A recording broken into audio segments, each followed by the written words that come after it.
Welcome everyone, this is Pineleaf Needles and you are listening to LOTRO Players News, where we take a look at the latest news in LOTRO and here at LOTRO Players. And this week we have with us Andang, Hey everybody. Terry Adwin, Hi, hi. Erithert, Hello, everybody. and Carvette. At your service and your families. And now let's head into our game news, and our biggest news this week is that update 16.3 third beta round is now up, and the most important thing is that the Fellowship Departs instance in Rivendell is now at the Reflecting Pool. Yeah, Pineleaf. Andang, you're excited about this? I'm excited about this, but I'm also worried because we Why? might have used up our one chance to have an impact on the game on getting an instance from 8 years ago back in the game. Like the one thing you asked for, and That was it. our one turbine token, and we blew it. But You no, know in all, how much we ground for 7 years to earn that token. but in all seriousness, this was a very pleasant surprise, and I had to do like a double and triple take when I was reading the patch notes to see that in just like 2 days from the episode being released, the Fellowship Departs instance has been added to the Reflecting Pool on beta, which is just amazing. So whichever dev made that happen, I'm assuming Made of Lions, but if not, whichever dev made that happen, thank you so much for doing that. That's an improvement to the game, and we thank you for it. There's also a ton of cool monster play changes, like, for example, there's now cosmetic weapons for monster players. I Um, don't understand it, but I'm a fan. It's cool. Used to, Can I? weapons would be random, and so you could actually log out and log back in and get a different weapon. Now they're actually That's making it weird. be a slot. What's weird about it, though, is that there's still only one appearance slot. So you have to choose between an appearance or a weapon right now. So hopefully they'll find a way to change that, but at the very least it What? adds more possibilities for players to customize their characters, and that's always a good thing. I wonder what weapons are available for wargs. Like, can I paint I my want turret You nail or can't. polish something? for my You claws. can't. There are no warg weapons. I did look that up. I didn't look up spider weapons, so maybe they got the lucky end of the stick, but I doubt it. Um, but yeah, no warg Different color weapons. webs. No. Yeah, red I'm teeth I'm would just be I'm awesome. just thinking like one of my kids is in a zoology class for kids college, and she showed me a pink-toed tarantula. So I just had this impression of dainty female spiders scuttling across the moors with pink nail polish. They have pink spiders in Lotro. There you go. Yeah, and lime green ones too, with yellow and really nice There's colors. one And of those giant fangorn spiders is pink. there you go. And this has All been right. Spiderfoot Cosmetics here on Lotro Players News. Spiderfoot cosmetic. Now, are these cosmetic items for the PvP, are they free or do they have to get them at the store? You buy them in-game from a vendor just like you would a normal appearance. You don't have to buy them from the store. I didn't check to see if they're available in the store, so I don't know. But you All can right. get them in-game just with commendations. All right, then, let's look at what is in the store and what's on sale this week. This week's sample, July 10th through the 16th, is a plus 100% Infamy Renown Infamy or Renown gain. Use coupon code RENIN1 one time per account. We also have 25% off Virtues, Virtue Bundles, Trait Slots, and Skill and Slayer Deed Boosts. Yay! Trait slots are always handy. I was gonna In be other like, words, wait a minute. It's not So a. they're- Well, I never spend turbine points on virtues because I'll just grind them out anyway. But trade slots are super handy, and skill and slayer deed boost, you can never have enough of those. So if you're gonna buy that them, way you get get them your on sale. virtues that way. Mm, If you're gonna buy them, get them on sale. I try not good to spend point. my turbine points unless stuff's on sale. Then let's head into the site news, and first we'll have our poll, which is, were you a token fan before Lotro? That's right, And Pineleaf, and this was actually one of our more popular polls, which kind of surprised me because I made it up last second. So, um, But that's cool. I thought it was interesting. Are you a Tolkien fan before LOTRO? And 90% with 256 votes said yes, they were a Tolkien fan before LOTRO. 7% said no. 3% said other, and one person at 0% said Tolkien question mark. All right. There's always that one There, person. There's there's always always. that one person, yeah. Then let's head into our video highlight this week, where we have some cheers. It looks like, and also a video with a great deal of loot. Oh my gosh. A lot Yes, of loot. Pineleaf, there is an instrument called a lute, and it is being played in this video. Thank you, Pineleaf. No, in all seriousness, this is a really cool video. They play the Cheers theme song, the TV show Cheers, their theme song, on a lute, like Pineleaf said, and it's really cool because it's always interesting to hear how the music sounds in game, and surprisingly on lute, it sounds very similar to the actual soundtrack. So I thought that was pretty cool. Now, I do wonder though is how challenging it is to play a lute while you're carrying a shield. I saw that. And He's a talented dwarf. I actually attempted it too, because apparently my minstrel can play her lute while holding her shield. It's a talent. Yeah, it's a talent. And with gauntlets on, I mean that. Just a little dwarven duct tape on the front of that shield, and you can, just play to your heart's content. It just tells you how talented guardians truly are. Exactly. And we also have Rose Rambunctious Weatherstock Dance Party Song by the Pink Baldy One and Friends. What? This was great. That's a fun tune. Weatherstock. BBB. What a stock. That's really all you need to I'm- know. I'm There excited. can't have too much hype for Weatherstock. I am excited because I might be able to see some of it this year, maybe. For the first time. For the first time in ever. Well, you can always rewatch our stream that we'll be doing. You can either join us live, or you can actually watch it after the fact. That'll be archived on our Twitch channel, because we will be actually streaming Weatherstock on the 25th. So check the site that day, and there'll be an article with all the links and all that stuff, so that you can watch Weatherstock if your computer can't handle it, or if you just want to hear our voices all day long. Or, just want to hear the music as well. You're welcome for transitioning into that nicely. All night long. Oh, my love. It's gonna be a long one. Is it Weatherstock always long? Yes, So it's a Yeah. safe statement to say. it is. Then, Bring coffee. right. And we also have upcoming the Lotro Conclave number 4, where there's a live gathering out in Cedar Point, which is The same day as Ohio. Weatherstock. It's the same day as Weatherstock, though. It Oh, is. This that was is a topic.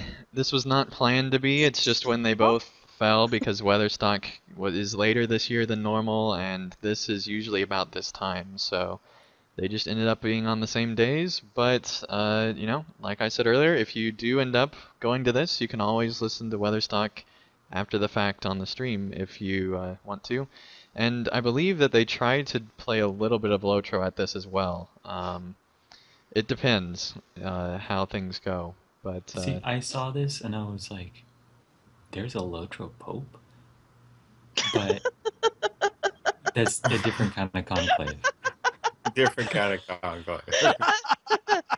Yeah, I think at one point they called it LotroCon, but it ended up being more like a weekend at a amusement park in years past. And I was thinking, well, that'd be cool, but it's like on the other side of the country from where I am. So it's a bit I looked at the thing and there was no there's no Pope election. And I So figured did you that just wasn't it. expect like Tolkien to come back from the dead to be like the Lotro Conclave Pope? No, I don't know. I didn't know if there. I mean, stranger things exist in the world than a Lotro Pope. Okay. I also noticed it's at 1 noon is lunch. I'm assuming it's 12 It could be, or 1. or it could be But noonish, anyway, noon to if 1. You you're never in, know. I'm not in the area up there, so I can't go. But if you could go, it'd be cool. And maybe you could start at a Pope election. It'd be the Lotro Pope. You're really stretching our influence, aren't you? Like, wow. That's something else, man. We Then why we don't you we say, just got let's a make sure dev that to they add never an listen to us update. again. We just got a dev to add an update to the game, and now Aerother's wanting there to be a Lotro Pope. Look at how I'm far. not saying I want it. I'm just saying because conclave, I thought it might be a thing. And I was wondering what you did at a conclave other than elect a pope. But apparently, you do all sorts of fun stuff like mini golf, skee ball, ribs eating, and celebrationizing. And This if is I what happens when Maven's gone. But I'm here. I mean, But I'm here and listening to it all in Oh. consternation. timing. She snuck in. I did, and Pounced on the Snuck in door. very quietly, yes. I'm just listening with just. I'm speechless. Although honestly, I think events like this are really cool. Having been one of the people that traveled a distance and happened to be able to meet somebody I've only known in game or on podcast, it's awesome to be able to put a face in real time with live resolution and no lag to the Yeah. voices that you've been gaming with. So yeah, if you can do that kind of thing, go Or for it. maybe not. Or Or- maybe not. Or maybe not. Now, granted, it can go both ways, but You meet him and you go, oh, you're so and so. Oh, okay. Oh my. that's why you want to do it in a big social gathering like this. So if it turns out it's not such a good thing, you can be like, I got lost in the crowd. I don't know where you went. Trish, what are you trying to say about us meeting? Or what are you trying to say about you and Pineleaf Well, you and meeting? you and I have already met, and Pineleaf and I have already met. So there you go. I mean, I'm here, aren't I? Yeah, I mean, it worked out fine. So. Yeah, that worked out. On fine. your end. Well, but I said maybe not. I heard that. Pineleaf's not saying anything. I He's said like, maybe. that crazy lady Say over there. It happens all the time. Right. Could go both ways. Hasn't happened to me yet. Everybody that I game with, I've met, I like. So that's good. And like you say, they may not be on the other side, but can't do anything about that. Shall we move on, Pineleaf? Yes, Where's the let's segue go when on. we need it? Let's head to Dimrill Dale. Because this week's Lotro and Lore is Kelem Zaram and the Dimrill Dale, where we visit the spot where we arrive after getting out of Moria finally. And anyone have anything to offer on this other than, of course, this is where Durin the first woke up, and this is where we first see the sunlight after spending time in I liked it. see time infinite inside Moria. Yes. Yeah. When I first got a decent-ish computer and I could actually turn graphics off the lowest possible everythings, I was in the very, very beginnings of Lothlorien. And one of the first things I did was turn around and come back to Lake Kelidzarum and look into it because I was like, stars! And they had them, and I was so happy. This is one of the little things I like that Lotro does is pay such attention to descriptions and put everything in. So the stars in the lake for me was like, oh, I'm so happy, and they have it in game, and it made me happy at the Yeah, time. what And it still really makes me happy. amazes me is that how impressed the Tolkien professor is about how well they follow things. That really shows you that they is, have yeah. severe attention to detail if he's impressed. So, And I he mean, goes looking for stuff. Yeah. Yeah. You know when he ends up at Dimrill Dale, he's going to do just what Arthur did. He's Exactly. gonna be like, I'm so happy. Yep. When we Yeah. got to Tom Bombadil's house for the first time, the first thing he did was run around the back of the house to see if there were beans on poles in the back. Now, Nice. I do have one thing about this. I'm just trying to imagine that. How long has it been since the battle outside of Moria? It's got to have been before The Hobbit, so You're talking about Azanulbazar, right? The yeah. one where all the oh gosh, we'd have to look it up in the appendices to get the Right. date. So It's been let's say quite a while. At least let's 30 say it's years 60. I would minimum. let's say at least 60 years. Yeah, Well, probably. it was where Thror got captured. Right. Yeah, So yeah, Thor was still alive during that time, so obviously it had to predate The Hobbit. Yeah. yeah. And because of that, I'm just Well, I meant wondering. before The Hobbit, about 30 No, years. it was But Oh, 90 30 because years before The Hobbit. Okay, so 90 years. Gandalf carried around that key from Thror's key, Thrine's key. No, Thror was not alive. Thrine was alive. Thror's death is actually what caused the battle. And then Thrine Right. was still alive, and he'd been carrying around Thrine's key in his pocket for like 99 years. yeah, that's true. So it's been a Yes. long time. So what is a very I sturdy find pocket. strange is that I in know. those 90 years, no trees. Okay, maybe a few here and there, but you would think that there have been some more trees growing up in that time. I know they chopped them all down no, not for at the all. funeral pyres, but Because Yeah. actually, No, It's- because the orcs are chopping them down because they need them to build barricades and stuff. well, okay, I guess. it actually And maybe makes there's sense a for them. treeomaniac elf out there that's just wanting to cut down every single tree. We don't know. And Well, we actually, it's also worse than that. It's consider- more like 150 years, so that's even more pertinent to Pineleaf's question. Yeah. Well, you see Yes the and no, terrain. because actually something that's going on right now. Carb, I'm sorry, Carb. We're not letting you talk. That's just all. There's air there. Not That's happening. me. Yeah. Wrong carve. No, but- Carb was Carb was Oh, trying we were to both talk. trying to talk. You and I are both interrupting him. Okay. Sorry. But Why was it's you- actually not necessarily because the Turn. who has the talking stick. We should make a talking stick. I'm pretty sure a pine leaf always has the talking stick. This is true. And he beats us with. But Go in terms ahead, of Earth there, trees being dazzle us with your arboreal knowledge. in terms of trees being there, not necessarily, because actually something that's going on at the moment is the Tour de France, and one of the announcers was saying that whatever such a stage is super hard because there's no trees because they were all blown up and chopped down during the Great War of 1914 to 1918. And I was like, well, really? And you look around, there's no trees around this one area because it was a battlefield 100 years ago. So it actually really does make sense, and for it to be few trees 100 years Probably- later. Okay, Yeah, the Argonne apparently forest Battlefield.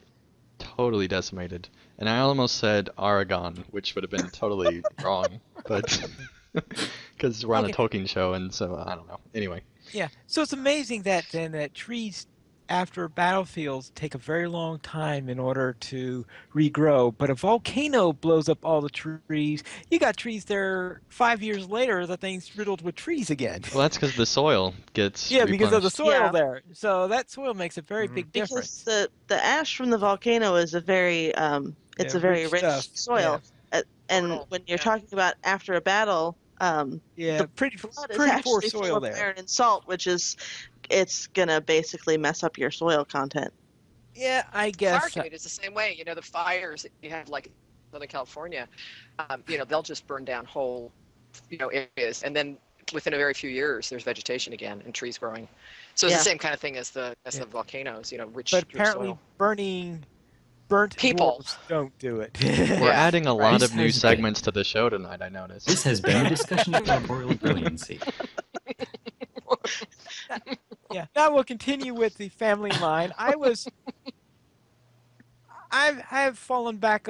I've fallen behind a little bit on reading the family line, and this got exacerbated this week because he added 3 new episodes. Yeah, no kidding. And I read the last one just to see if he finished it, because, if you're writing 3 episodes, it might be over. Right. It's still going to be going, I'm pretty sure. I mean, maybe he's going to have a really obscure, like, abstract ending that is in that, but I'm pretty sure it's going to keep going, which is awesome. No idea why he released 3 episodes, but it's cool that he did. It's great, and a lot of the comments agree that it's still really high quality and getting better and better. So Now I And we understand have why the I was start. confused this week. I somehow managed to skip episode 52. So I'm like, well, in 53, I just kind of picked up again, and I feel like I missed something. Because I did. Dang. And we also had a start of a new storyline, The House of Bjorn. And This is this really was good. right. I noticed this around the same time I noticed that, oh my goodness gracious, there are 3 episodes of Family Life. So I haven't Yeah. had a chance to read this yet. So what do you think about it? Oh, this is good stuff. It's good to see somebody really delve into the environment that Turbine has sub-created for us out of Tolkien's work using the Beorning perspective. It's really cool. We've had some really, I was talking to Aerith there earlier this week about some of the quality sub-creative content that's been coming out lately. Yeah, and this is honestly kind of close to the LOTRO and lore, but from a fan fiction perspective, where it's doing like, LOTRO fan fiction as opposed to other stuff. So I thought that was really cool, and definitely nice to have some Beorning fan fiction. I thought that was cool. All right. And we also have a new installment of Poems of the Pine where we head into the Great Barrow in order to finish up book 1 of the epic storyline. And therefore, we'll head into Brax's memorial pick of the week. That's right, Pine Leaf. And that is speculating on Lotro's upcoming server consolidation. Yes, And this was an article by Jane Druidsfire Pryor, who most of us will know from Twitch and possibly Twitter and some various other places. This was a great article because there's been tons and tons of speculation, and this kind of sums up a lot of that in a very concise manner and presents some solutions, but again states that we don't know. Yeah, We don't and know it's what's nice because it going gives to happen, like all the possibilities. Here's what could possibly happen. including they could come up with something totally different. Yeah. Mm-hmm. well, that's always a possibility. That's why I thought it was great, because it was, well, here's stuff that's been done in the past, so it could be some version of this, that, or the other thing. It could be a mixture of this, that, and the other thing, or it could just be something else. Yeah. It's really uncharted territory for Lotro because they've never done anything like, or for, Turbine, I mean, because they've never done anything like this for any of their games where they're consolidating servers and upgrading them at the same, basically the same time. And so it's going to be really interesting to see what actually happens and how things are affected. But at the very least, assuming it works, we'll get a better transfer system. So looking forward to that. All right then. Then then let's head into our new player question. And what's our question this week? Oh, thank God you gave me time to swallow my bite of sandwich. um, since virtues are on sale this week, I wanted to touch on that. And how do virtues work? And what should I focus on? In other words, is it like according to my class, or is there some strategy I need to be using to decide, because I have a limited number of slots and a whole bunch of virtues, and then how to step up and just work. My work, please. Okay. How do virtues work? Basically, they're like don't everyone all answer at once. Yeah. Well, obviously, we have a whole bunch of experts here. Yeah. Everyone Go ahead, goes from Arthur. talking over each other to nobody wanting to talk at all. I'm terrible at virtues because my highest one's like 15 or something, if I'm Oh, not lucky. that I was bad. Yeah, no. My virtues are terrible. And those are the ones that I have equipped. I don't even bother with the ones I don't have equipped. But virtues work as basically a passive way to improve your character. So there's if you go to the wiki, it actually has like this handy little chart where it shows all the stats, and it's nicely organized actually. But it's a way of improving your character without having to change out armor or something like that. It's a way to give them passive stats. And personally, in terms of what I focus on, I don't know if this is true for all the classes, but it's what I do, is I just go for tactical mitigation virtues. So I don't have to worry about that, so to speak. So going for mitigation virtues helps you not have to put them on your armor or worry about getting it on your armor, and it just takes less damage overall, and you don't have to worry about it. It's kind of the lazy man's way of doing it, but it really does depend on the situation. The like what you want to do with your class. If you're a guardian and you're planning on taking a lot of damage in tanking and stuff like that, go with mitigation virtues. If you're planning on if you're a hunter and you don't really plan on taking damage because you have a tank with you all the time, then maybe go for virtues that have agility or I don't know if agility, yeah, agility or physical mastery or something like that. So basically, whatever your role is, pick the virtues with those things on it and then work on those. And the way you work on them is if in game you hit Shift L, and then in the top you'll see like set bonuses or something like that in the top left corner where you can couple little check marks. One is completed, not that one, the other check mark. Check that, and it'll let you know if you finish this virtue, here's what you'll get. So you go through and you just find the virtues in an area with the that you want, and you can do those deeds to get them and level them up. All right. And anyone actually do that in practice? No. Yes. I Yes. actually Doing have. deeds to level up your virtues is good because Yeah. you can use your virtues to fill out areas where your character may not be as strong by your gear. Exactly. And like the prevailing school of thought that I've always kind of subscribed to is that while you're in your lower levels, and that can be anything up to 85, 90 nowadays, is focus on virtues that'll give you survivability, like more vitality, more mitigations, more raw morale. And then as you get towards end game, shifting those virtues into more mitigation focused and maybe a couple of extra things that you want to have for your end game experience. But LOTROWiki.com, index PHP virtues is one of the places I go to a lot, and it has a lot of really good, basically just the information on what you got. And if you're really trying to figure out what should I do for my class, you hit the forums and say, what virtues do I need? And there's always a thread or more of people debating about what they use, but it usually comes back to survival and mitigations.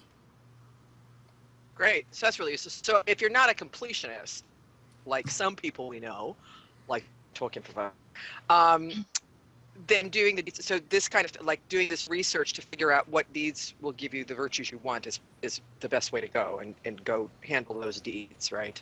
It doesn't actually require too much research though. Just if you're in an area, then pull up your virtue tab thing, figure out which one that you want at the moment, and like decide which virtues you're going to go for. So that's basically whichever stats you think are more important. So like mitigations is nice to have pretty much all the time. So you hit Shift L and then go to the area you're in, and then just whichever virtues have those on it, you just add one to your tracker and you go work on it. And then when that one's done, then you just find the next one and work on it. So it kind of does it at the same time, unless you want to go back and deed and knock a whole bunch out at once at cap or something like that. But from a new player perspective, just slot whatever is going to give you the best stats at a given moment.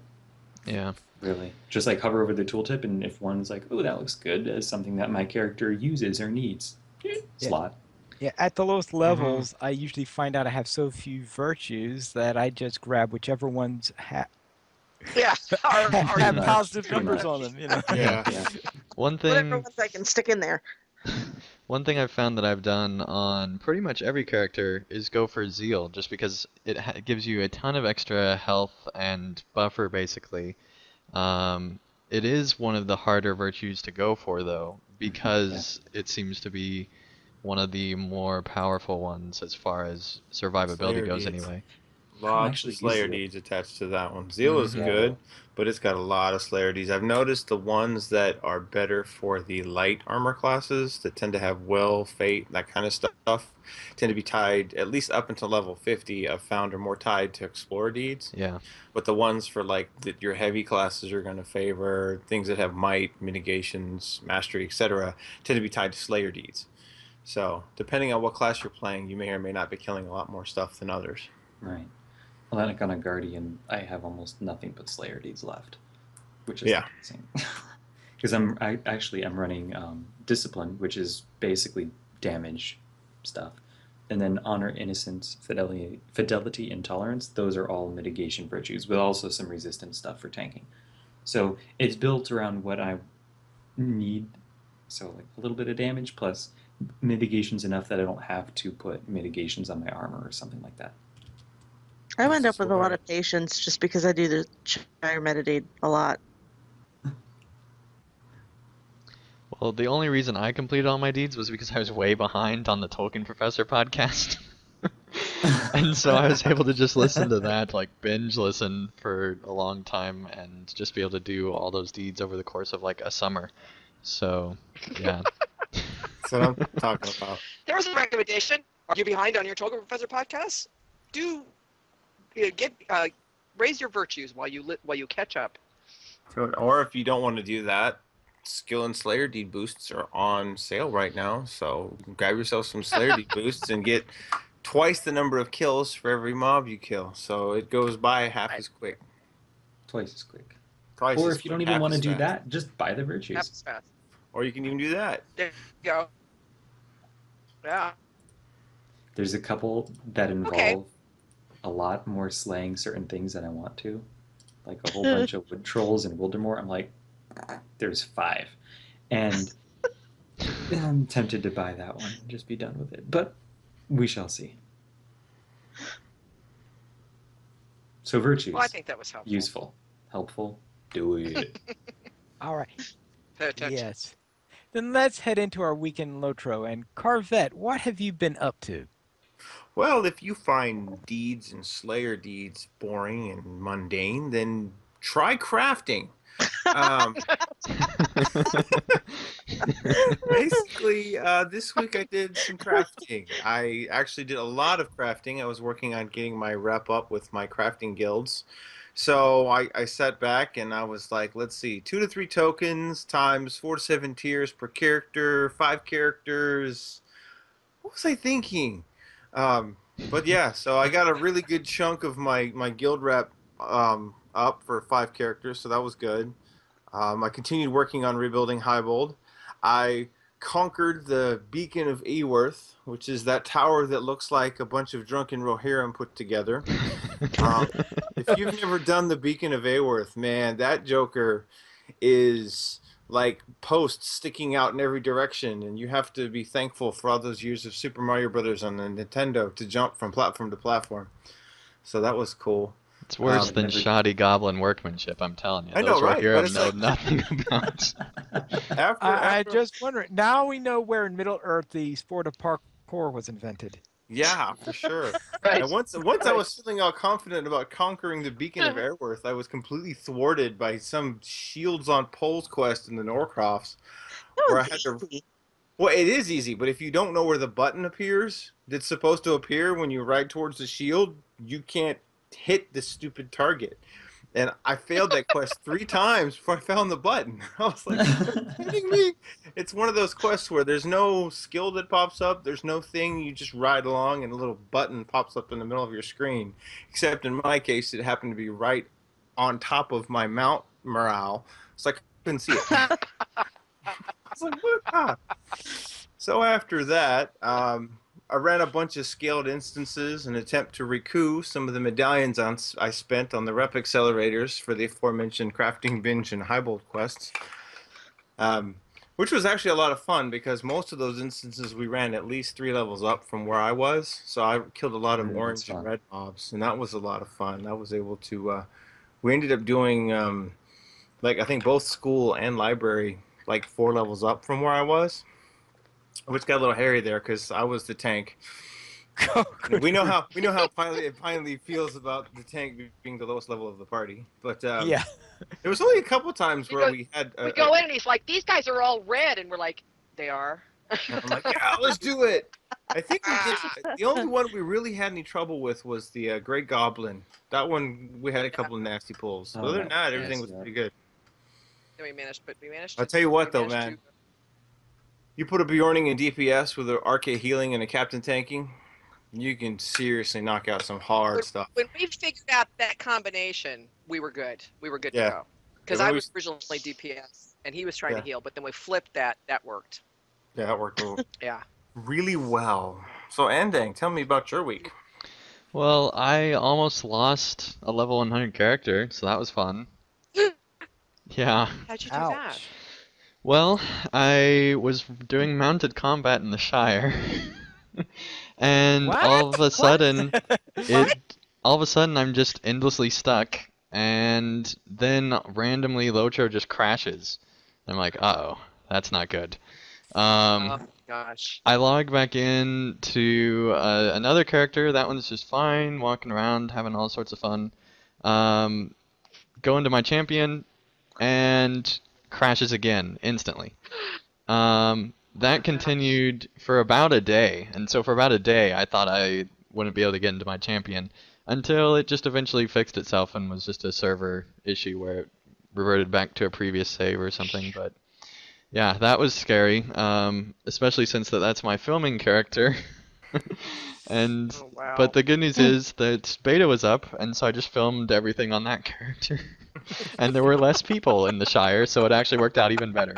So, were you like pretending to do mounted combat in the Shire, or what exactly were you doing? Well, not mounted combat, just being mounted on my war steed. Just running around on your war steed in the Yeah. Shire, trampling That's- poor hobbits. That's called. That's called Yeah, he riding. was trying to. He was trying to be Brandebor's Took. Gotcha.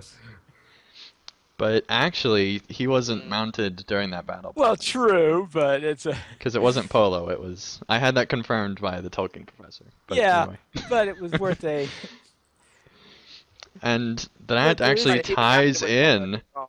to the fact that I was filming a ton of Middle-earth lore stuff where we actually cover that. So, and also did a ridiculous amount of editing. I pretty much basically worked at minimum like 40 hours this week on just filming and editing. So that was quite an activity, considering that there was also like beta news and articles to write and Players Alliance stuff to manage on top of that. So yeah, that was a lot of fun, and also found out that brigand jails are bad news. Bad news? Because apparently there are torture tables and all sorts of blood right off the bat, and I still think it's Aragorn, but that did that, and he has this like secret dark side of him in the LOTRO universe. And also another jail cell right there in the starting area. There's a guy that hung himself, and he's actually still swinging in the jail cell on his rope, which is really creepy. And there's blood everywhere. In There's Archit? In the starting there's- area? Or in the starting area. It's technically not That jail Archit. is not in Archit. It's not in Archit. It's a My brigand question is- camp in an undisclosed location. Right. They're black And there's ops. Right, right. also 3 barrels of body parts in there Yeah. that are Okay, chopped up. How do you know that he hanged himself as opposed to someone else hanging him? Well, the fact that he was in his jail cell and it was still locked means that he probably hung himself. But you're Okay, right, okay. Pineleaf. I technically did not watch the act of him being hung. But yeah, that's our Wow. good old LOTRO introduction. So there you go. You had kind of warned me about that, and I started a character this week, and she ended up in that jail. And so I tried to go around and look, and I did find the torture table, but I didn't find the other stuff. You have to really look I guess around I'll for it. guess. I never noticed the guy hanging until this most recent time when I was just looking around to see what other crazy stuff was in there. Wow. So The Turbo is obviously going to see an upward spike of new characters this week. man, look at all these new players. Wow, that's Yeah, they're all hobbits. I don't understand. well, they'd all be creating men because this was in the men intro. But yeah, Yeah, but it's specific to the man the same intro. day- as a hobbit, I was in the same jail. Okay, Oh, well, I guess it's the same that's jail. probably why you didn't see all that stuff, though, because the hobbits Oh, are in a maybe. different side of the jail. Yeah, Yeah, you Oh, maybe they're in a different maybe side. the person Okay. hanging themselves is only on the man side of the jail because that Yeah, that's. it'd be too dark So for listeners, hobbits, want to see man. this? That's true. If you want to see this jail, you got to roll a man. You got to roll a new man. So okay. Or woman. Gee, now I'm. Or women. Well, Well, man, racist I was man. I doing know the what you meant. generic racist. Yeah. Yeah. Thank you, Barb. You're welcome. I'm just giving you a hard time. Picky. I know you are. But we've met, so it's okay. Yeah, we've met. Yeah. So now you know my face, so you can come kill me in my sleep. So Terry, what did you do this week? Well, that escalated Whoa. quickly. What? That was a great segue. Let's see, I did the Moria Epic on my burglar, along with some instances with Carvin Company. We did the Great Barrow, and then I had to fall asleep because I was just wiped out. Finished Volume 1 on my Challenge Minstrel. This is the character that is not doing any legendary item stuff, and she's skipping all of Volume 2. So I've decided if I was going to do a character without an ally, it probably should be a minstrel. So she's finished Volume 1, yay! Which makes her the Yeah. fifth character that I finished all of Volume 1 on. And then And Skirmishes. tell them we did notice something. Didn't we? Wait. For Volume 1, we didn't we notice, having gone through so much, is when you start to actually notice the cosmetics that like Mordred was wearing and Mordred Yeah. Borowitz. It's like, oh, I like his shoulders. Nathan was with me through the final instance of that, and we're like chatting back and forth because you have to listen to them talk again, and there's only so many times you can sit through that patiently, and so we were just chatting back and forth and commenting about the shoulders that Mordred was wearing. I like them. Marthiel's dress, Right. and then skirmishes, and even more skirmishes. That Landry doesn't sound Voltaire, responsible. yeah. I know. I can't claim that I skirmished responsibly. Voltaire ran a solo 3-man of Tuckborough, so yeah, not really. And that was fun because I basically got to the courtyard and decided to pull everything. I went in on full, Those are fun. Cool. I went in on full yellow line and pulled the entire courtyard and then just blendered everything down in about 2 or 3 swings. It was great. Best great. way to do it. That's how the brigands get their body parts for those, Oh yeah, those barrels. but yes, but Terry, Champion left over. what if you wound up having a priest of vengeance in that group? Well, then I would have been screwed. Fortunately, I did not have a priest of vengeance. I had a kegmaster and a zealot of pain. Were the 2 lieutenants I had. Oh, it's not Well, too bad. not exactly a fun pair Seems to like have that. when you're blendering, but okay. Well, the kegmaster was throwing his stuff at my medic. Oh, okay. He was focused on the skirmish soldier, so I was able to kill everything else.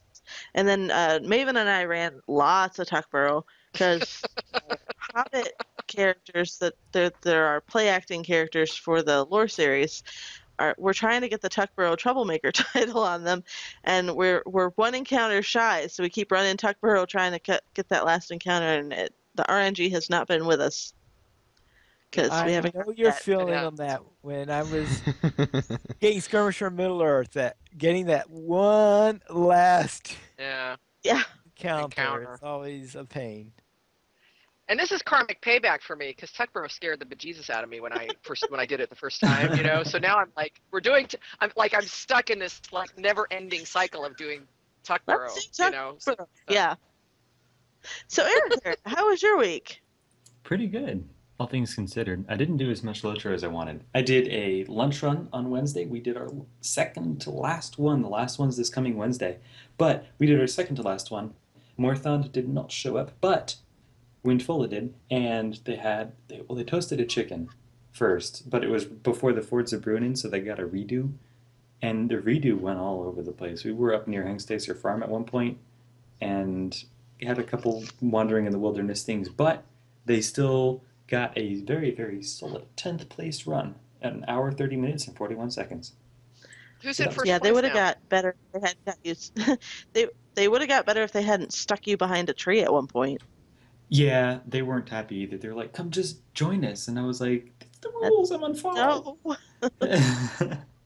doesn't But work like that. Who, who's in first place now? Vanyar is in first with 1 hour, Vanyar. 16 minutes, and 20 seconds. That's Wow, just crazy. Yeah, that is. it was an amazing run. But they Uh-huh. actually, a couple people have done lunch runs on Bull Roar, and they figured out the theoretically fastest run. They got there in 1 hour and 15 minutes. So Wow. it's possible to get there faster. So actually, a week from today, we're going to be doing a lunch run on Bull Roar, so everybody can take part and have fun. And then we might So make next Oh, a that's cool. Saturday. second So next Saturday for our this coming listeners. Saturday. Yeah, this coming Saturday by the time the podcast actually comes out. This That'll coming be the Saturday. 18th. Mark your The calendar. 18th, yes. Yes. That would be fun. Oh my gosh, Yep. get everybody on Yeah, Yeah, Bull Roar. exactly. Gosh. It'd be a lot of fun. I live in hopes of like a dev dropping in Balrogs and stuff like they did for taking the Hobbit to Isengard, but I don't know how realistic that is. It's I mean I have a 2.5 hour time limit on the chicken. Oh no, I'll have an 8 hour time limit because I'll be on my Guardian, which is copied over. So I'll have 8 hours that we can mess Oh my around. goodness. Yeah. That's great. But Oh, so that'll this makes be it worth Saturday. my while to update my Bull Roar install. Exactly. Good. So So this keep an coming eye on the Wednesday? Twitters, people. Yeah, Wednesday is Belliger in Nimmerdale, and then Saturday will be Bull Roar, and that'll be fun. So I'm thinking Awesome. we'll do that. And then, what time? What time on Saturday? Probably on Saturday, I'll start around 3 p.m. Eastern Standard Time. In So other words, while I'm at a concert. Probably. Yeah. Well, bummer. Sorry. Bummer. But it's got to finish before the podcast. So, Well, you got a point with that. yeah. So I'll be doing that. I did that this past week. I'll be doing that again this week. And then also this past week, I got my first gold tanking piece of jewelry stuff. Ooh. Finally. Cool. Because I've had the whole DPS set, and then I was like, you know what? I should probably get the tanking set too, because Guardians tank and all that. So I went ahead and I got the first piece, and more to come, hopefully. And that's about it. I really didn't get a chance to play much this week. All right. Then what I did this week is on my Arkenstone Bjorning with Maven and Terry. I was running with Maven and Terry, and we completed Thievery and Mischief and also the Defense of the Prancing Pony. And we also did our level 45 class quests. So relieved. Yeah. Yes. And it was a lot easier with 3 people since we had several of them that took us into Giant Hall, and Giant Hall is not a Yeah. fun place to go solo, no matter what people tell me. No, it's really not. It's really, really not. But actually, I have a comment about this. I was going to put it in my week, but Pineleaf already had it in his week. It's really fun playing on the field trips with Pineleaf because Pineleaf's playstyle and my playstyle do not mesh because Pineleaf is a very, very careful player, and I play a champion. So I'm listening to things, and he's like, "Oh, okay." So you go face first, and And he's then I like, keep, Yeah. and then I keep getting lost, and Terry goes, "Where are you going? Where are you going?" I'm like, I don't know. Get back here, she says. Get back here. Now- Terry, just imagine myself and Pineleaf doing a skirmish together like we did for a long time, and you know my playstyle. So Uh-huh. Oh my. "Are you also face first?" Oh yeah, Hashtag face first. absolutely. Terry considers me like crazy face first compared to her, so Yeah, I'm actually a focus player compared to Andang. Yeah, Andang almost needs like a guardian to follow him with force taunt on cooldown to keep him alive. And even more so when he's on a squishy lore master. I wonder. He's running Let me around actually going explain why- dot I need to. dot wizard's fire, wizard's fire, wizard's fire. Oh look, wizard's fire. but I'm still way less than a Thalros, so I think, all around it I all wonder works where out. I rank on the face first scale. I don't know. Oh, I'm way low. I'm way low. I'm not on face. I'm on the not the face scale. Don't hit me in the face. You're in the no Right. touchy.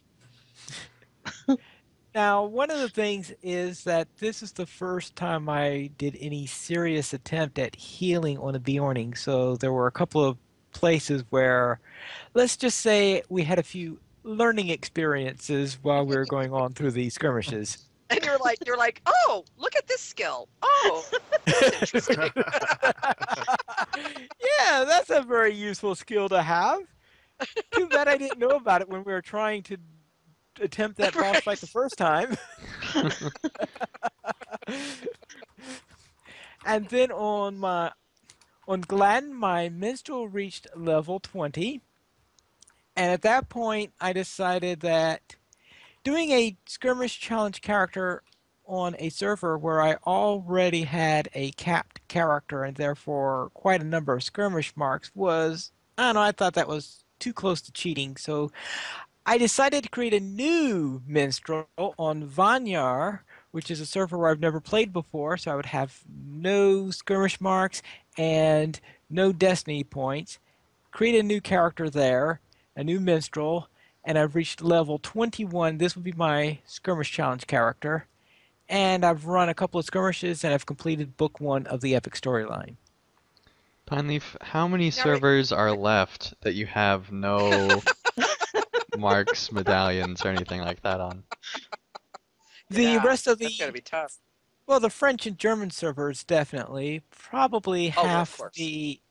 half the English, British English ones are probably also. I don't have anyone there. Now, But you why all have not? all the North American English ones? I'm not too sure about that.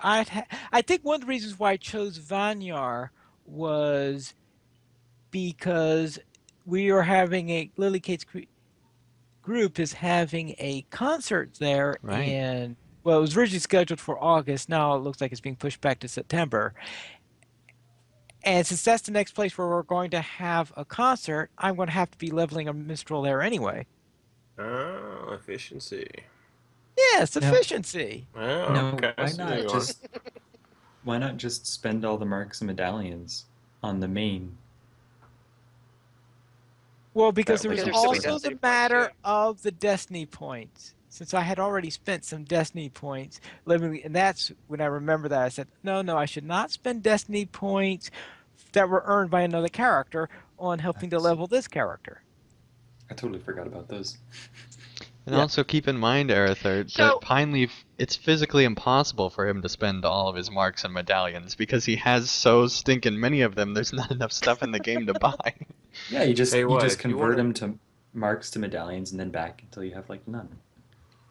to, well, if you need, you could send Carve a care package. I mean, I'll I help was you. gonna say the same thing. Let's go shopping. We can go. Let's go shopping at the skirmish camp. Right. It's all on Pine Maven, Leaf. Maven, what did you do last week? But I have a question first, Pine Leaf. And Oh, this okay. is I feel bad because I should know this. What is your skirmish challenge? My skirmish challenge is this is something that I've heard other players having done it before. I'm sure some people here have already done it, and that is to take a character to level the character up to cap and being restricted on what kind of quests I can do. The rules that I'm using Okay. are I can do the epic storyline, class quests, racial quests, and skirmishes. Skirmishes are the main That's things that it. I can do. Okay. Right Right. now, I've decided I'm only going to do epic battles when they're required Right. But the epic story. by the epic storyline. I'm not going to be doing them beforehand. Yeah. Smart. Good. Yeah, I agree with that. Okay, that's interesting. Thanks for. I'm sure you had talked about it Yeah. before, and Oh I yeah. just couldn't remember. I'm But that also sounds interesting. yeah. I'm also allowed to take quests that are annoying pop-up quests. I guess is the best way to put them. You're allowed to do those. Well, that's because it's too easy to accidentally take them. Like Hamnanigans is Oh, here. right. Festivals, stuff like that. Yeah. Yeah. Well, I try to avoid too many of the festival things simply because Right. festival ones give you experience, while Hamnagans is here does not. Doesn't. That's right. Doesn't. That's true. Yeah. That's right. Interesting. So I'm sure we'll be hearing more about this as weeks go by. Yeah. That'll be interesting.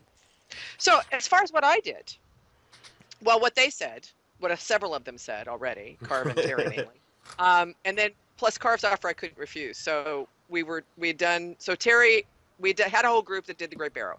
Terry left, and then there were three of us. And we did the Goblin Throne Room, and then I was like, guys, I gotta go to sleep. I'm so tired. They're like, okay, fine. And then Carve goes to David. He says, let's do the library and the school. And I'm like, oh, they're gonna do the library and the school. And Carve is so smart because it was like he didn't say anything to me, and he starts talking to them about how they're gonna strategize, and I'm like, well, I can come along. She makes it sound like I was like backhanded manipulating her, and I'm just like, you know what? We five-man the Great Barrel like 2 or 3 levels up. We did the Goblin Town thing like 3 levels up, and it was kind of rocky, but we did it. And I was telling Ikariam actually, who's in chat, we can do this with a 2-man. I used to do this with another friend of mine, and we did it with the same combo pretty much. DPS and Captain Healing. We can take it, and we're chatting, and Trish is all like, I want to go too. Actually, I think the two of you probably could have done it just fine without me because Ikariam is an awesome Bjorning. I mean, he just really did a great job, I thought, on the bear.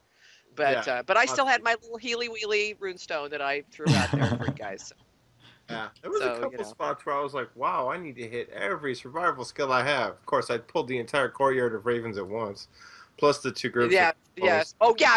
Talk about pulling. He just ran around. He's like, okay, I'm going to pull them all. Oh my gosh. Oh my At that point, they were all red. And they were red for you. Yeah, that's right. Yeah. So anyway, so then I finished the Shire Meta Deeds under Terry's mentorship, which was great because truthfully, running those pies in that post, I don't actually even know if I could go back on another character and do it by myself just yet. Because she's like, okay, jump over this rock and go around this thing because then we will miss who. And I'm like, I thought about that later, and I thought if I had to do that, if she said to me, okay, now get another character, and I'm going to just stand by and have you just run it, I don't think I could do it. But anyway, it was awesome. It was nice to get that completed. And then Maven is now on Landreval. Actually, it's Maevennn since that's the only spelling I could get. But I decided I've started a Hobbit Hunter that will be strictly blue line because Glordriel she has all 3 lines, but she's basically been running either red or yellow, mainly yellow. And I know both of those pretty well, but I've never really run blue line. And to try to learn blue line at level 100, I don't know. There's a lot of chance I think for me to get killed while I'm trying to figure out the buttons, and to try to go into some place where I'm over leveled. I really don't learn the rotation very well because it's so easy to kill everything. I can one-shot stuff. So I just decided, you know what, I'm going to start a new hunter and I'm going to just have her just be strictly blue line. So that's my challenge, my trait tree challenge. So we'll see how it goes, and I'm sure I'll be reporting about it in gory detail as we go. But anyway, Maven is now on Landreval officially. I have nobody to ask. All right then. Yeah. Then right. Then let's head into our skirmish of the week. And our topic this week is what are the pros and cons of Boromir? And I'll ask each of you which side you're taking on this. Carvette, which stance are you taking? Pro books. Pro books. Arether. Con books. Oh, you really sounded enthusiastic there. If you would stop waiting until the last minute to actually look at the notes. Okay, the only reason I didn't this week, I was going to because of what happened last week, getting stuck with the one that I don't agree with at all. But I had a super busy week at work, so I didn't get a chance to do it at work. And then you get home and you forget. And then I was streaming and then forgot. And then... And you put up this awesome guard thing. So Boromir sucks in the books. That's it. Andy, what stance are you taking? I'm taking the films. Oh, what side on the films? Pro, of course, Pineleaf. How could you take the con? Well, well, geez, that's what I'm doing. I only did that because you don't like debates, Terry. All right. And I will be taking the pros for the games. And Maven, what stance will you be taking? Which one I'm taking? I'm taking the con of the games. Very well. Then let's start with Carvette and tell us why Boromir in the books is so magnificent. Well, he is the son, the eldest son, the captain of Gondor, the eldest son of the steward of Gondor. I mean, like as far as manly kingdoms, he is like number two, and as far as that family goes, he's the eldest non-crazy one. So that right there gives you some cred for Boromir. I think one of the things I like about Boromir is that even though Denethor thought the thing with Elrond was a bit of a trifle and like, oh come on, you're wasting our time. He was going to send Faramir actually, but Boromir's like, no, it's my job. I'm the eldest. I'm going to go. And Faramir's like, okay, I guess. I guess they had Well, like some kind of a discussion about it, but it's there's just a little bit more to that carve just to keep things closer to you're how talking they about actually the were. vision and stuff. Yeah, well, I mean, the vision that Faramir has, and then Boromir's like, "Oh yeah, I totally had a dream. Don't worry, father.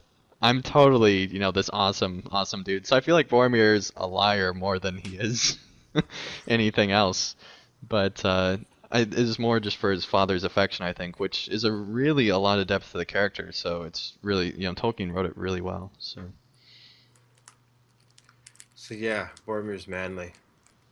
All right. And Anything well, and else the about pro is Boromir? well, and I think Andan makes a good point here. It's not pro. The pro of the books is not necessarily pro Boromir. It's pro characterization of Yeah, Boromir. his Right. And I think characterization. Yeah. yes, and I think it was excellent. I mean, I think he is, he's kind of like the quintessential warrior prince of legend and folktale. That's kind Yeah. of how he is. Now, as you get to know him, and especially after you see Faramir, you see that maybe he wasn't like Okay. the smartest warrior prince, Yeah, Oh, but he probably wasn't the best but at the job, but sort of the right, Sigmund of Lotro. right, right. But I think the way he's characterized, I think Tolkien did just an awesome job with him. I think Yeah. it's a really good. So, gosh, Erithert, what do you got? Well, Sean Bean looks better. Then the picture of Boromir in your mind? No, I'm just saying, like, Sean Bean, like, they have him. I'm not saying, like, he looks so cute, but, like, in the movies, it's like, oh, Boromir, and he looks awesome, and he's got the fur going on. And in the book, it's just like, he's this guy, you know, who rides a long time to get to Rivendell, and he's like, yo, I'm here, what's up? And then they're like, you have no idea. And, Okay, so maybe yeah, the con is I don't know. it's hard to picture. It's hard to picture him in the books, right? It's hard to Arthur, get him. you really need to get into the show notes earlier in the week. I do. I do. I would actually say that one of the cons of the books is that it feels like he doesn't really get any respect from the other characters. I mean, here he Yeah. is, this Prince of Gondor, and everybody else is like, well, so. They're like, Because he's just a man, and I have a lot of empathy for Boromir because I kind of feel like that's how my character's treated in the game a lot. It's like, True, okay, so you're here. Who cares? but he's always talking about Gondor more than the elves talk about how awesome they are. I mean, he talks more about how great Gondor is than the elves do about their own stuff. So, he's a I real mean, patriot. well, that's he's- even his battle cry. His battle cry is Right. Gondor. He's Well, not the sharpest tack in the drawer, but you know he's kind of the I mean, the high school. when you He's kind get of the star athlete high that, school you need guy, to- that never you grew up. understand a lot of things about Boromir. well, because he's the steward's son, he's like well, never mind, I won't use that analogy. That's a terrible analogy. Moving on. No, Right. Then let's head into the films. And Dang, what are the pros for the depiction of Boromir in the films? Well, I think, like Arathert said, he looks great. Do I need to go on? I mean, no, in all seriousness, he's a really cool character in the films. He feels like that Gondorian warrior. Just everything about him, it feels like he is Boromir. And I think they did such a great job making him feel like he's actually Boromir. They did have a few changes, but I think that they did a good job to develop his character. And he's more developed than he is in Lotro. So Yeah. They definitely went in depth and made sure to make you care when the eventual breaking of the fellowship happens and all the stuff that goes down. You still feel sorry for Boromir because he was the one that was weak and gave in to temptation, but it's really just because he was of his own desire, and the ring played on his pride basically, and the films do a great job of portraying that, I think. All right then. Then Terry, what are the cons of the depiction of Boromir? I kind of feel like Boromir gets really shortchanged in the films. I mean, granted, he's only in the first book because he dies, and Because he he's only dies. really Yeah, he's only is it too really in the hard to first sort of? movie because he dies. But He's not like for Obi-Wan? for what little time we Yeah, have with right. him, we actually get to know him better in the books than we do in the movies because he gets maybe 15 minutes of screen time, if that. And And in a we Jackson don't, movie. yeah, and we don't really get um you get Gondor, Gondor, Gondor, blow a horn, Gondor, Gondor, Gondor, give me the ring, and oh, oh, and die. And it's and there you have summed up the 15 minutes of Boromir in the Fellowship of the Ring. um, but it's sort of the same.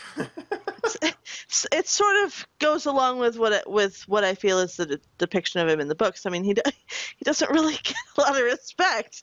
He actually he almost gets a little bit more respect in the movies as far as how Yeah, he's depicted by being Yeah. portrayed by Sean Bean, and he gets this great death and everything especially because you from don't even Aragorn, he gets a lot of respect in the films. especially He because does. you don't even really Yeah. see his death in the book. It just they come upon him after the fact and have to Who kind of piece it died? together.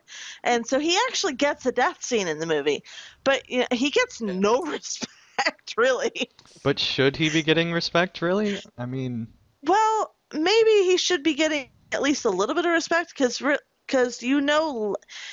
I mean, aside from the Sean Bean depiction, and he's got this solid, less about who he is. You don't really know anything about Gondor or where he's from, or anything of what's going on. You get a little bit better sense of what's going on with him in the book than you do in the movie. I mean, you yeah.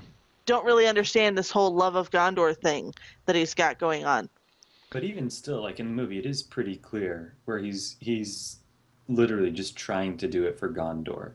He's Well, not yeah, in because anything he for says himself, really. Gondor in like every sentence he says. Yeah. No, even when he I tries to will take the say ring though, from That's Frodo, it. even when he tries to take the ring from Frodo, he's like, "I'm just trying to do what's best for my people," and he throws down wood on the ground. And I mean, it's true. I mean, I respect it. I think he does, I guess, deserve more respect than he does get. And I think in the movies you feel a greater sense that Faramir had a big impact on how he views the world. Um, and just the way that, not Faramir, sorry, Denethor, has a big impact on how he views the world. A little different there. Because you notice that he is basically thinking that Gondor's kind of the only people that matter, and he doesn't care about anybody else essentially. And Yeah. so I think in the movies his ties with Denethor come out even more than they do in the books, probably. Yeah, Oh I yeah, mean, definitely. he's definitely prideful and proud about his country, probably a little more than necessary. But at the same time, like you get the sense, at least from the books, that if Gondor fell, everything would. Right. So you and kind of yeah, they're the most important ones to defend. And that's what I like about Tolkien stories in general, is that usually there's not just one way of seeing things, and multiple characters are right most of the time. And so I really like how that's true here as well. Um, One final awesome thing that the films gave us is the Fellowship exclamation part musical parody, where we get to hear the Boromir and Frodo in a height battle of trying to outsing each other by getting to higher and higher notes. If you've not listened to that yet, go listen to it now because it's amazing. Fellowship No idea what exclamation you're mark. talking about. Yeah, that's pretty awesome. Okay, well, but going back to the pros of the Jackson films, I was gonna jump in there, but I didn't. But going off of the idea that Boromir is proud of his Gondorian heritage and upbringing, and he's doing everything based on that role he's essentially been raised into.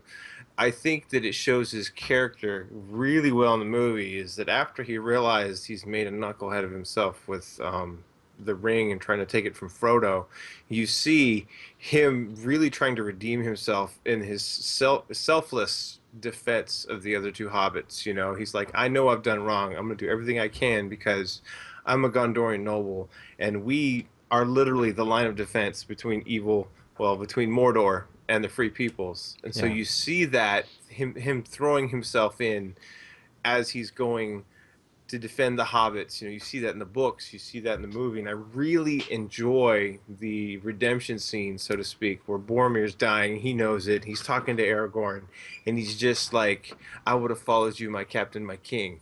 You know, it's like, oh dear. But you know, I mean, it's that idea that it's so noble the way he like.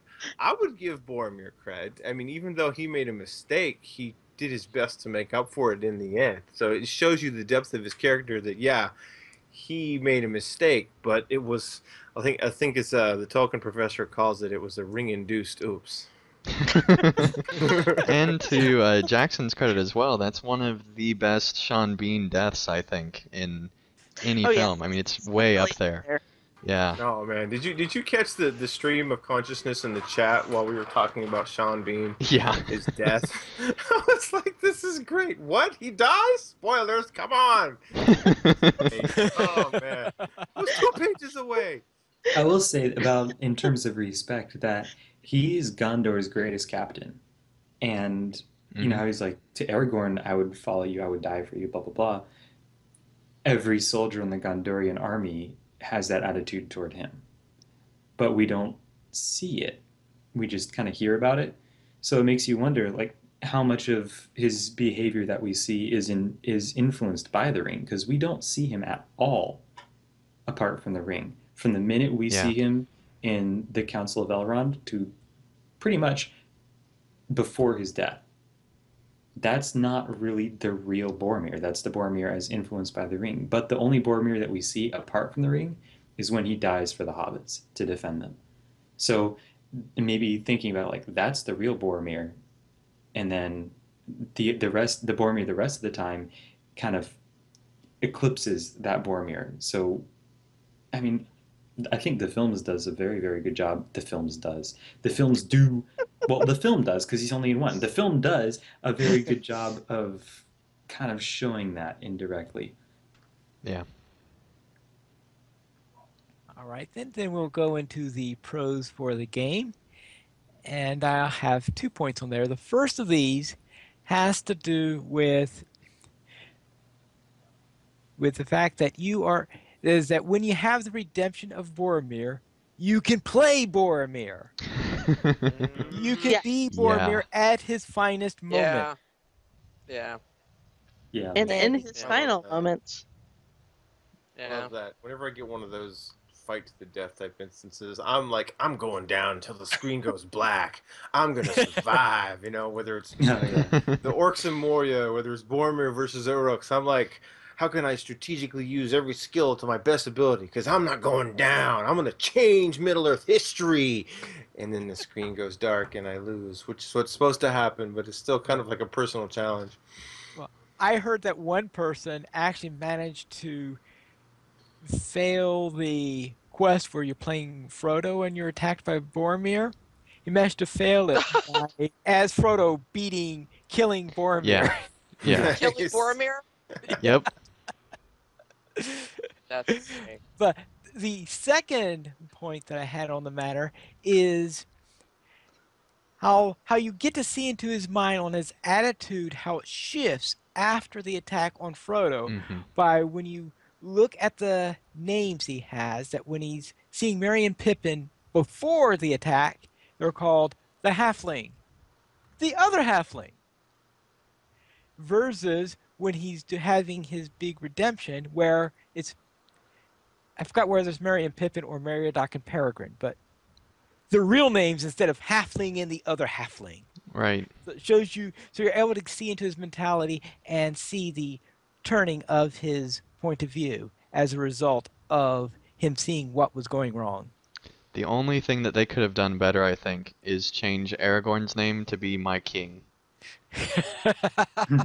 But I mean, honestly, that was a brilliant idea. Whoever came up with changing the names like that was just amazing, and it really does impact you to see inside the head of Boromir. It's really cool. All right. See, I didn't actually like that the other Hobbit thing because I from reading the book, you don't really get the sense that he doesn't care about the Hobbit's names. Well, you're stealing my con, Eric. See, I agree up to a point. Yeah. I think that at one point he did know Yeah, their names, we should not do but cons yet until after Maven has had her say. right, I think I'm doing a pro right now, believe it or not. I think because basically you totally threw me off finally. Basically, the hobbits' names, I believe, were actually he knew their names at one point, but the ring has such control over him at that point that it just becomes the Hobbit and the other Hobbit. Like he's just so obsessed with the ring that he doesn't care about anybody else. And so I think he really did know their names at one point. It's just that this particular part in the story, he doesn't know their names. And so I think that's pretty cool. All right, now Maven. Well, I mean, I think Aretha was on the right track. I mean, that is one of the things. It's interesting that that's a point for the pro, and I do get that. But I'm kind of like, Book Boromir for me is sort of my reference point here, and I feel like there are two places where I felt the Boromir. It's kind of like, he didn't get respect, like Terry was saying, but in the game he's not getting respect. And the first place is in Rivendell when you do the man quest and you help Boromir leave, and like he sends you to tell the elves, I'll go help. Poor Boromir. I'll tell you how to do it. And I actually, that's just not consistent with my experience of Boromir in Rivendell.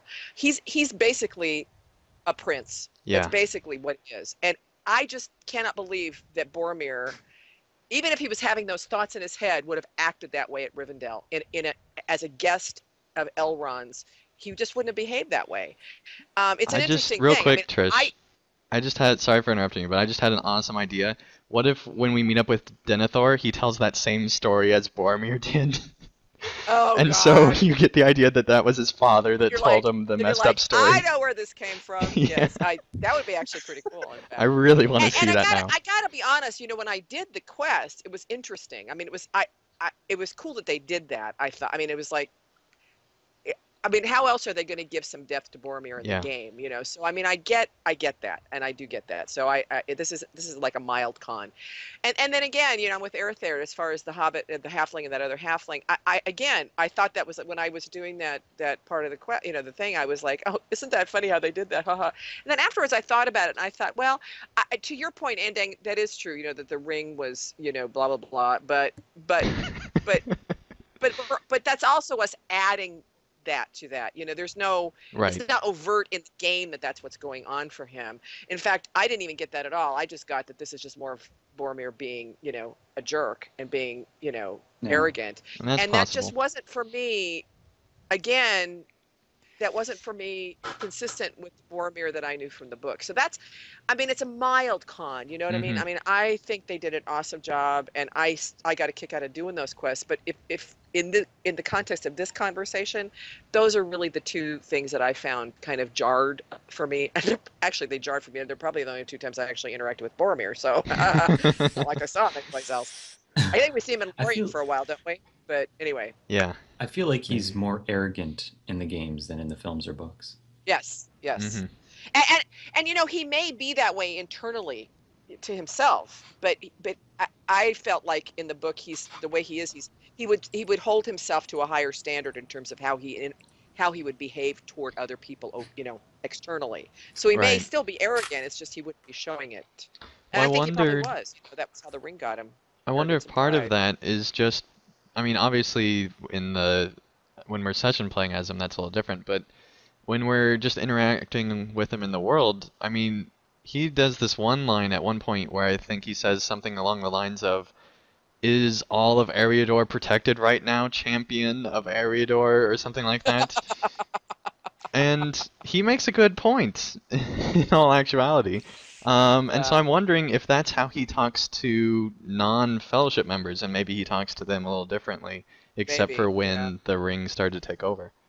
I'll tell you what I think is really, and by the way, I did want to say I agree with Pineleaf about the session play. That was awesome. I loved Hmm. session Mm-hmm. play. And in fact, I think it's kind of awesome what Turbine's done with Boromir because anybody who comes to Lord of the Rings from the games and then reads the books, I think is going to have a much richer experience of Boromir. I mean, notwithstanding what I've just said as a con, I still think they're going to have a much richer experience of Boromir as a result of having played Lotro, Yeah. which is I think pretty awesome.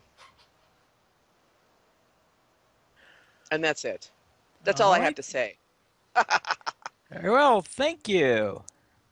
And we'll head on to the close then. Rebecca gives us a shout out to Lily Rose and the Rangers of West of Gladden. Thanks, Rebecca, Yeah. for your support.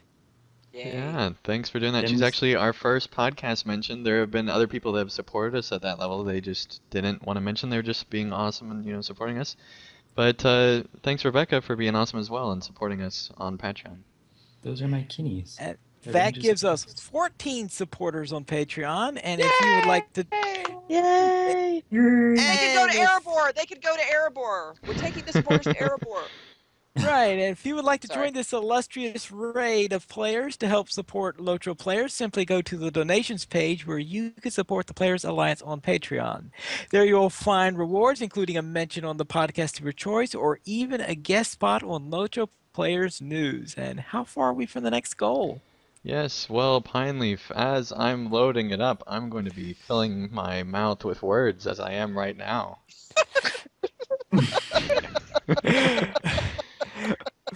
Well, all right, and where are Terry and you I We are filling filling your our are mouths mouth with?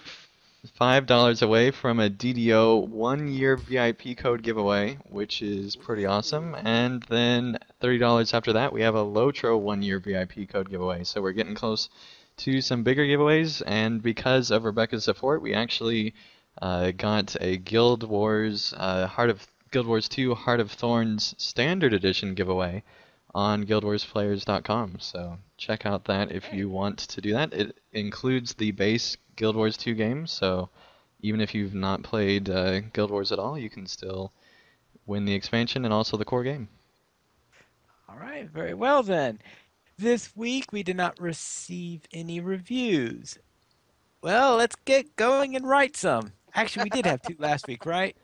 we Yeah, did. we did a We pretty good did, job. Pinely, but we'd still love everyone's reviews, and let's not get busy. Let's just let the audience get busy writing them. We don't need to write them, Pinely.